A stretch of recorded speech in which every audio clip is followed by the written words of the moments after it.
Bonjour, nous sommes à San Leo, dans les montagnes près de Rimini, pour un nouvel essai. Donc voici 5 choses à savoir pour briller en société à propos de cette nouvelle Ducati Monster 821. Premier point, de quoi s'agit-il? Eh bien, on se souvient que le 2 octobre 1992 fut présenté pour la première fois à l'humanité tout entière. Le premier Monster, c'était au salon de Cologne en Allemagne. Eh bien, nous sommes en octobre 2017, 25 ans plus tard. C'est donc le 25e anniversaire de la Monster et c'est important puisque pour Ducati, cette moto a représenté plus de 320 000 ventes. Donc c'est quand même un modèle qui a fait marque et qui a fait date dans l'histoire de Ducati. Et puis c'est aussi le retour au catalogue. Depuis 2004, il n'y avait pas eu de Monster jaune. Alors on passe sous parenthèse la S2R, mais on parle de Monster. Il n'y avait pas eu de Monster jaune au catalogue.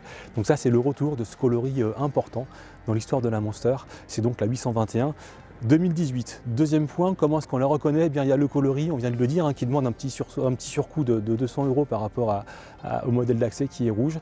On la reconnaît parce qu'il y a un nouveau phare, un nouvel échappement, un nouvel arrière un petit peu plus fin, et puis surtout aussi des platines de repose-pied mieux dessinées qu'auparavant. Avant, on avait un peu les pieds qui touchaient sur l'échappement, qu'on lisait un peu avec les pieds façon canard boiteux. Là, c'est plus intégré, c'est plus fin en termes d'ergonomie, c'est un vrai progrès en termes de plaisir de conduite. Troisième point, on la reconnaît aussi parce qu'elle a un nouveau tableau de bord TFT couleur avec des informations qui n'étaient pas là auparavant et qui sont toujours utiles. Jauge à essence, indicateur de rapport engagé et puis 3 modes d'affichage selon l'humeur du moment. Ce qui m'amène au quatrième point, l'électronique est en bonne moto moderne. Cette Ducati possède 3 cartographies moteurs, 8 niveaux de contrôle de l'anti-patinage et 3 modes de réglage de l'ABS.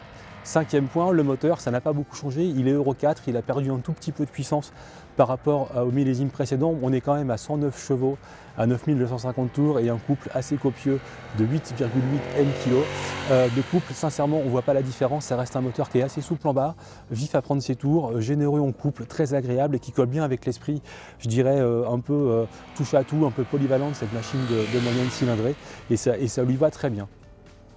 Voici maintenant venu le moment de la question qui tue et je lève le doigt interrogateur. Comment se repositionne cette Monster dans l'échiquier des roadsters de moyenne cylindrée? Eh bien pour le savoir, je vous incite à lire l'essai complet sur lerepairedesmotards.com.